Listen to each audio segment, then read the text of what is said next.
আলু পটলের তরকারি আর সেমাই হচ্ছে শুনে আমি আগে থেকেই বলে দিয়েছিলাম যে না, আমি আজকে মুড়ি খাবো। তো চলো আসল গল্পটা তোমাদের সঙ্গে শেয়ার করে নিই। হাই গাইস, তো কাল রাতের মেনু ছিল রুটি আর আলু পটলের তরকারি। তো সেই মতো রান্নাও হয়েছিল। হঠাৎ মা বলল যে মায়ের সেমাই খেতে ইচ্ছে করছে।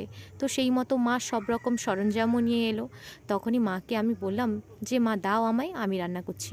তো সেই মতো আমিও রান্না করতে বসে পড়লাম। প্রথমেই কড়াইয়ে পরিমাণ মতন তেল দিয়ে সেমাইটাকে একটু লাল লাল করে ভেজে নিলাম।